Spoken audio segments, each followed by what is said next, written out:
Atos dos Apóstolos, capítulo 3.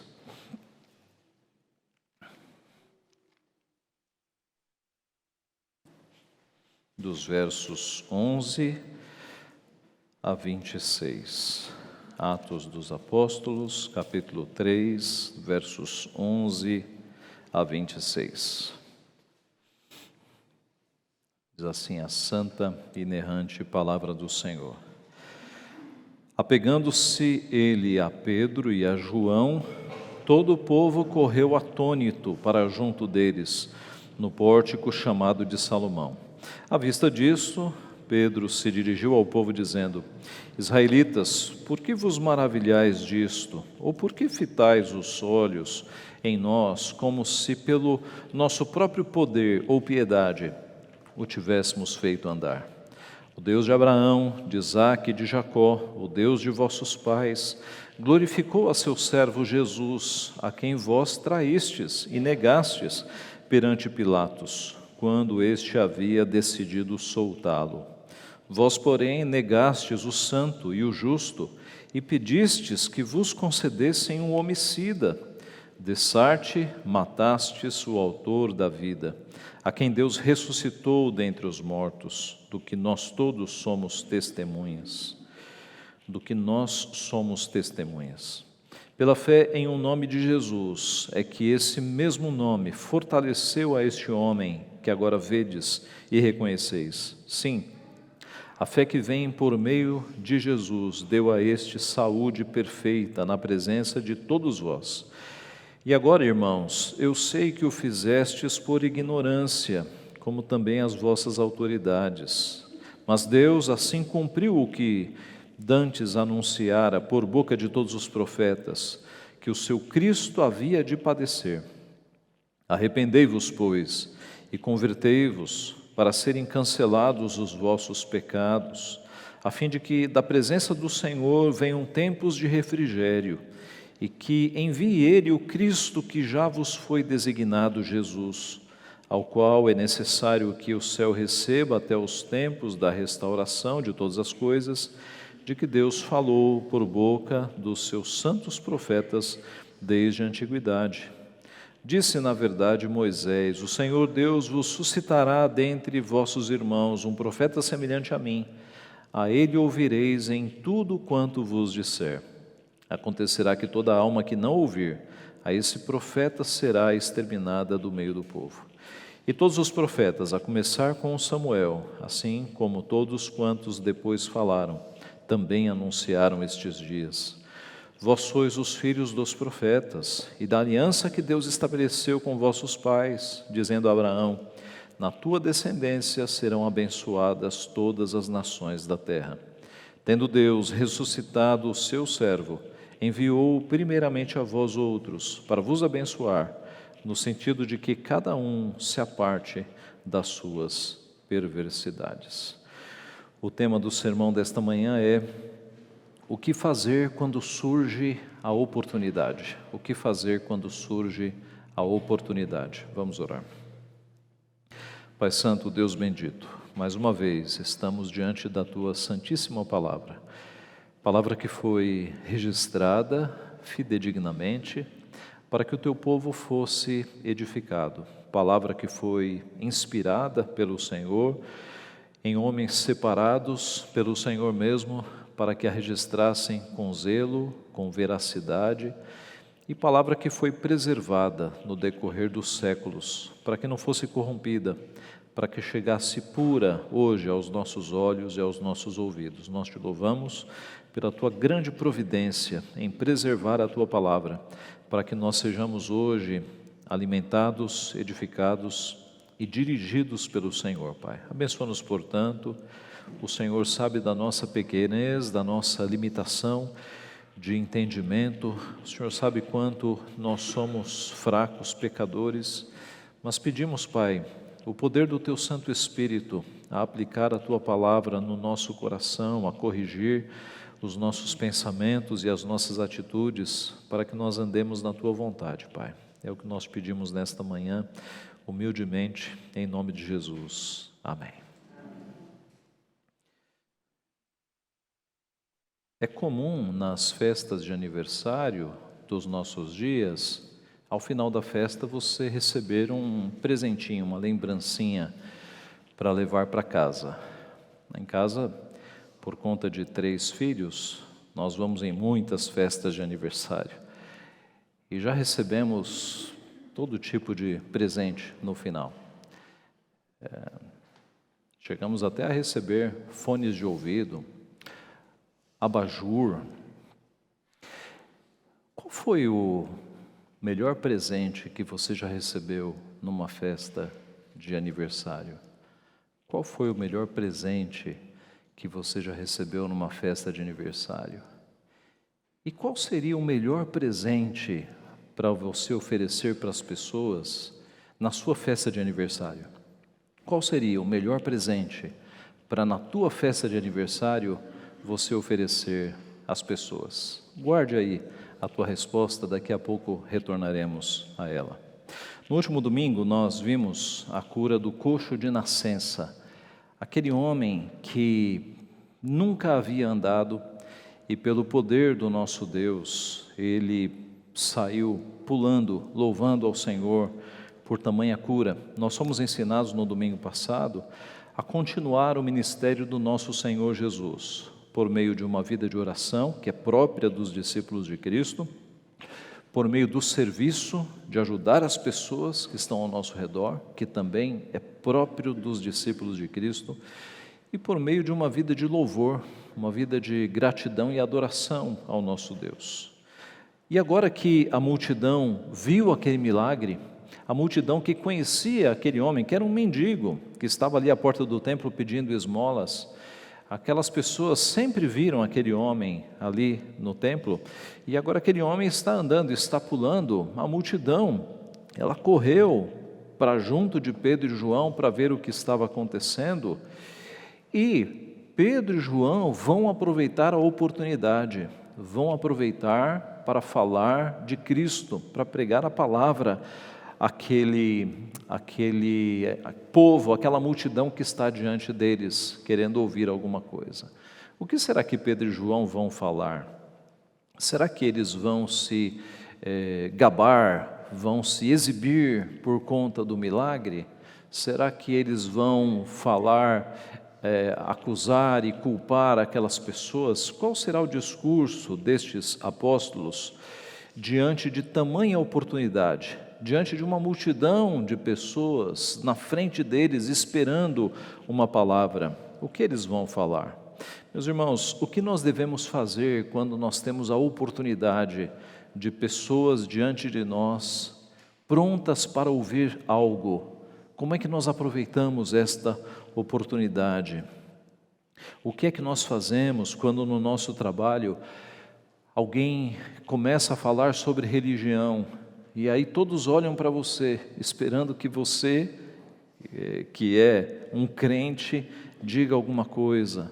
Ou na sua família, quando você está numa festa de aniversário, ou um jantar de Natal, de Ano Novo, o que você deve falar em ocasiões assim? Ou quando na escola entra-se numa discussão de tema polêmico, aborto, drogas, ideologia de gênero, o que é que você na escola fala quando você tem esta oportunidade? Ou quando em algum meio de comunicação, em qualquer mídia, te dão a chance de falar alguma coisa sobre a sua vida, como é que você aproveita estas oportunidades? Nós lemos em Colossenses 4:5, o próprio Deus dizendo: aproveitai as oportunidades. Quando a porta é aberta para falar a palavra, nós devemos aproveitar as oportunidades. O que nós devemos fazer então quando surge uma oportunidade de falarmos de Deus? Em primeiro lugar, dê glória a Deus. Em primeiro lugar, dê glória a Deus. Veja o verso 11. Apegando-se ele a Pedro e a João, todo o povo correu atônito para junto deles no pórtico chamado de Salomão. Então, o mendigo que havia sido curado, ele não saiu do lado de Pedro e João, e a multidão foi até eles para ver o que estava acontecendo. Então Pedro vai aproveitar esta oportunidade diante daquela multidão de pessoas. Veja o verso 12.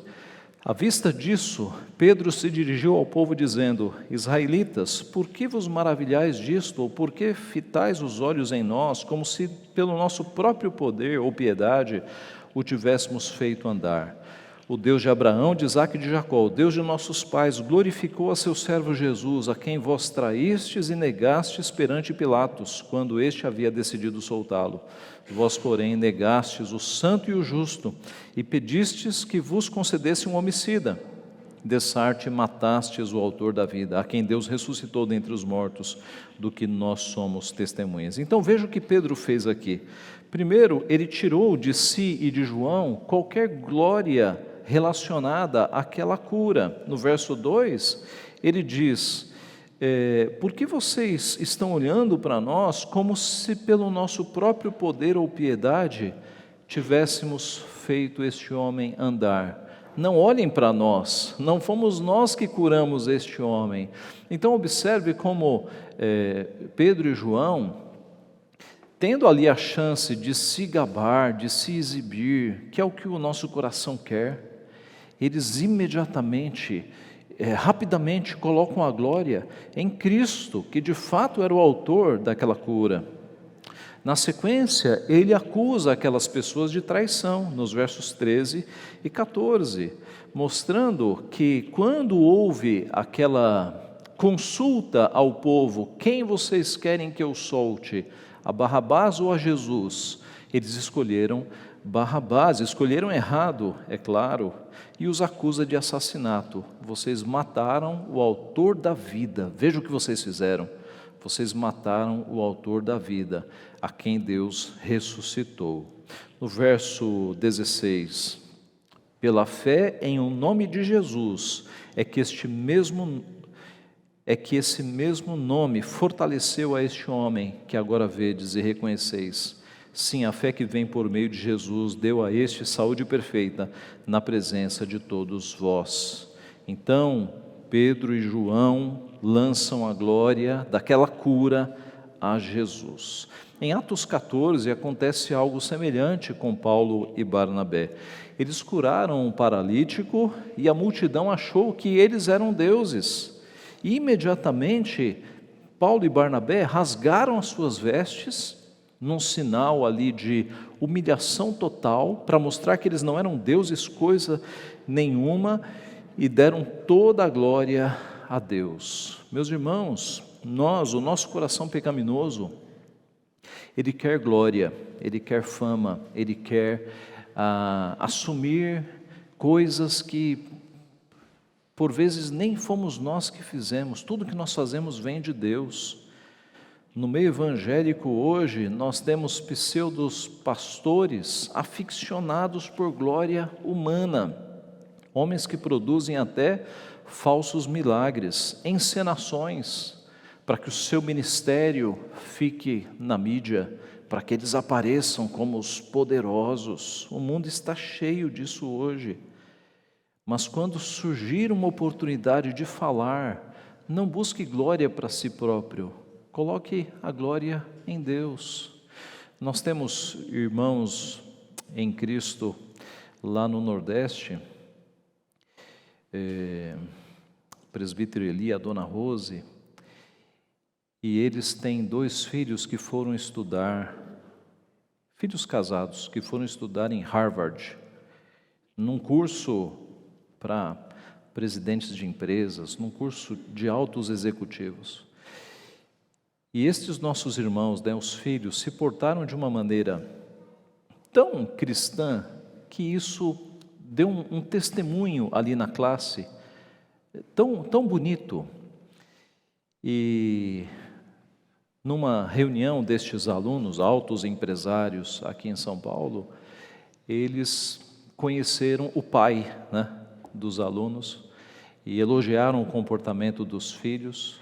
E adivinha o que o presbítero fez? Pregou o Evangelho, deu glória a Deus e pregou o Evangelho. Irmãos, e é assim que nós devemos fazer. Quando você recebe um prêmio na classe, na escola, por exemplo, e te dão uma palavra, você não fala, eu sou bom mesmo, você lança a glória para Deus. Quando no teu trabalho você recebe um prêmio, uma promoção, alguma coisa assim, quando te dão a palavra, você atribui isso a Deus, você usa a oportunidade para glorificar a Deus. Em qualquer situação em que te dão a palavra, você não busca glória para si próprio, mas você se lembra, eu só consegui fazer isso porque Deus me ajudou. Seja uma promoção no emprego, seja a conclusão de um curso, de um bacharel, de um mestrado, de um doutorado, seja o que for, quando te dão a palavra, dê glória a Deus. Diga às pessoas, olha, eu agradeço, mas eu só consegui fazer isso porque o meu Deus me ajudou, porque meu Deus me abençoou. E meus irmãos, isso é fato, não é? Nós só conseguimos fazer as coisas porque Deus nos ajuda, é porque Deus nos dá saúde, Deus nos dá condições intelectuais. Tudo vem de Deus, tudo é por Ele, para Ele, é por Ele, tudo vem dEle. A nós não cabe buscarmos glórias, mas sempre colocar a glória em Deus. Como disse João Batista, convém que Ele cresça e que eu diminua. Então, em primeiro lugar, quando surgir uma oportunidade, não busque glória para si mesmo, dê glória a Deus. Em segundo lugar, chame pessoas ao arrependimento. Veja o verso 17. E agora, irmãos, eu sei que o fizestes por ignorância, como também as vossas autoridades. Pedro, bondosamente, atribui os pecados daqueles homens à ignorância. Veja que bonito isso aqui. Pessoas bondosas sempre julgam os outros com caridade. É o caso de Pedro. Pedro está ali diante daquelas pessoas que escolheram Barrabás, diante daquelas pessoas que gritaram crucifica-o, e Pedro está dizendo, eu sei que vocês fizeram por ignorância, por ignorância. E ele está sendo bondoso aqui. É um olhar caridoso, meus irmãos.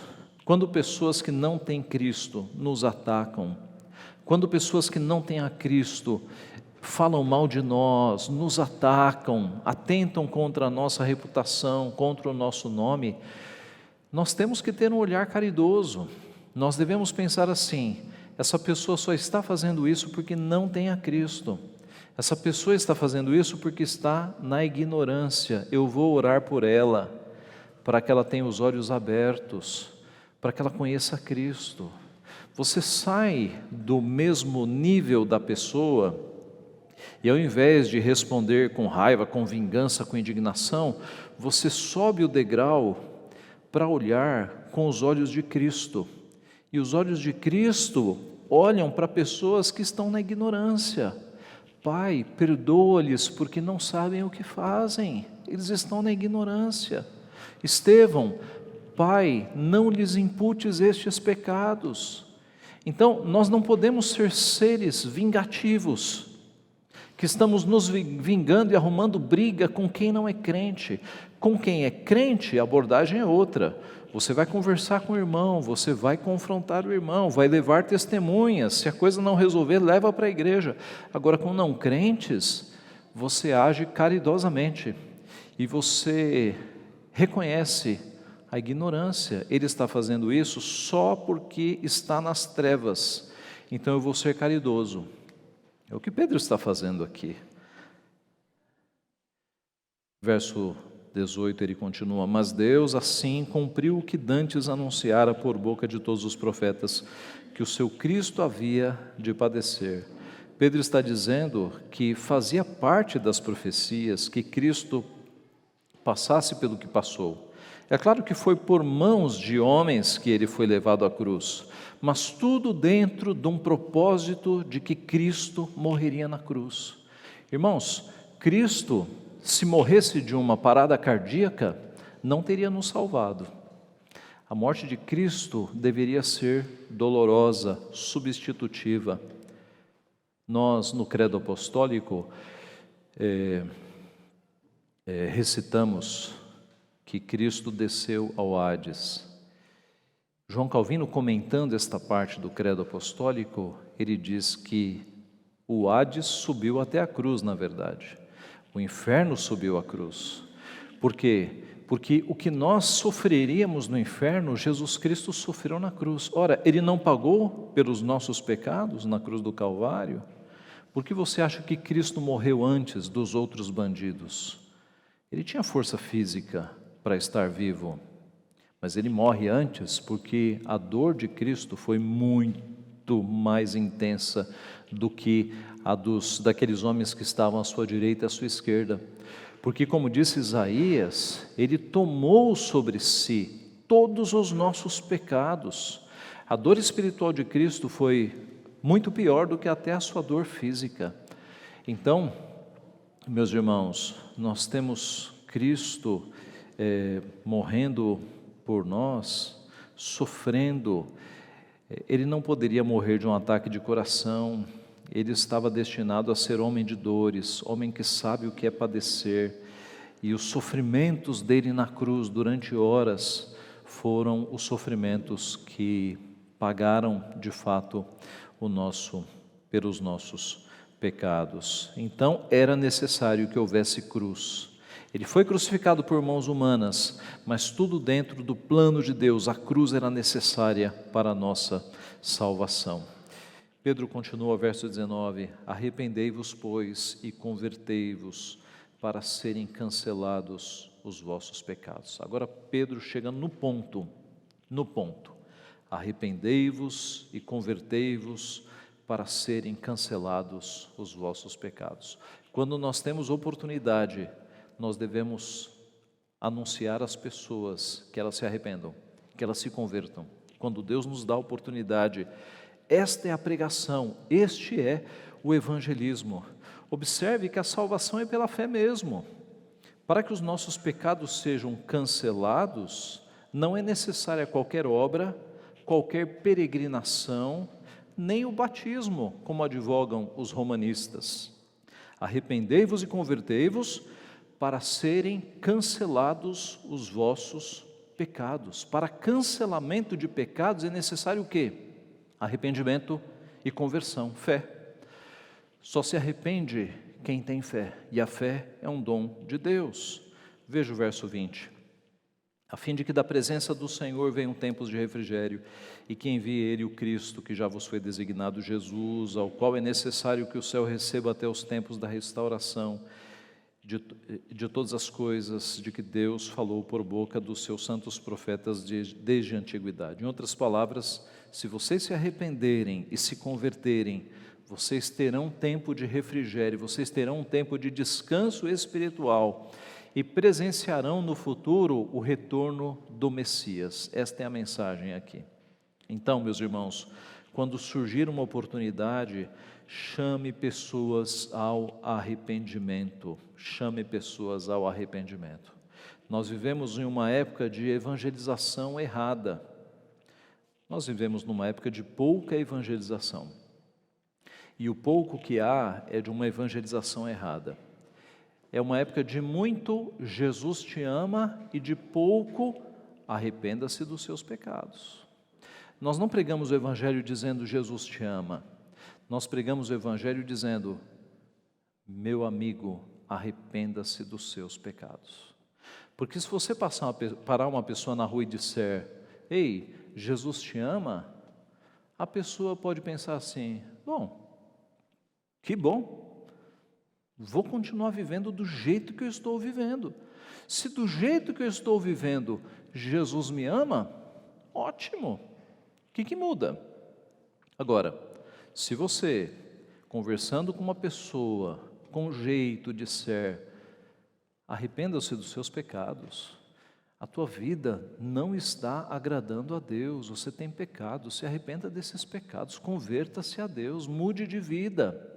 Opa, aí você tem transformação de vida.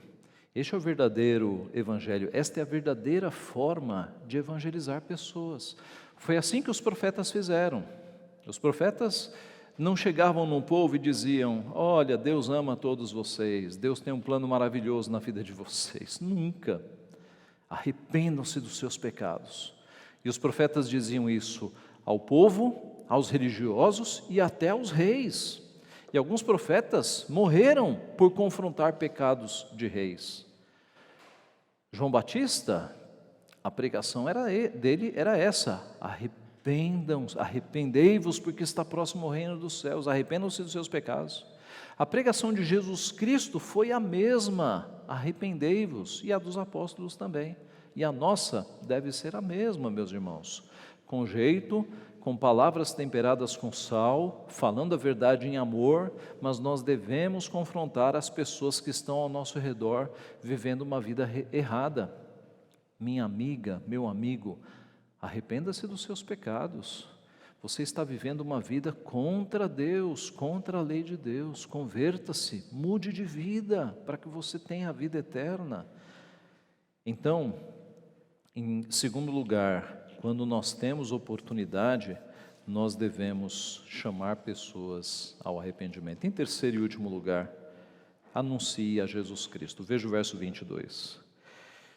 Disse, na verdade, Moisés: o Senhor Deus vos suscitará dentre vossos irmãos um profeta semelhante a mim. A ele ouvireis em tudo quanto vos disser. Ele está citando aqui, literalmente, Deuteronômio 18:15, falando para uma audiência basicamente de judeus. Ele vai citar quem? Moisés e Abraão, dizendo: Moisés e Abraão anunciaram Jesus Cristo, por que é que vocês não estão seguindo o Messias? Se os pais da fé de vocês, Moisés e Abraão, anunciaram este Messias, o que é que vocês estão fazendo que não estão seguindo? Veja o verso 23. Acontecerá que toda alma que não ouvir a este profeta será exterminada do meio do povo. Moisés disse isso. E todos os profetas, a começar com Samuel, assim como todos quantos depois falaram, também anunciaram estes dias. Então, Moisés anunciou que um profeta semelhante a ele viria e que as palavras deveriam ser ouvidas. Moisés anunciando Cristo. Samuel e todos os profetas anunciaram o Messias. Pedro está mostrando aqui que desde Moisés, passando pelos profetas, Cristo já estava sendo anunciado. E agora ele vai para Abraão. Vós sois os filhos dos profetas e da aliança que Deus estabeleceu com vossos pais, dizendo a Abraão: na tua descendência serão abençoadas todas as nações da terra. Aqui ele está citando Gênesis 18:18. E as nações da terra são abençoadas como? Um governo mundial de Israel? Israel comandando todas as nações? Como é que todas as nações são abençoadas a partir de Abraão? Ora, por meio do descendente de Abraão, por meio de Jesus Cristo. Ele é a luz para as nações. É por meio de Cristo que todas as nações são abençoadas. É porque o Evangelho de Cristo atinge todas as nações, é que todas as nações são abençoadas. Então, é que é em Cristo que as nações são abençoadas. E o verso final: tendo Deus ressuscitado a seu servo, enviou primeiramente a vós outros para vos abençoar, no sentido de que cada um se aparte das suas perversidades. Pedro está mostrando o privilégio deles, porque Jesus foi enviado primeiro para o povo de Israel, primeiro foi para eles.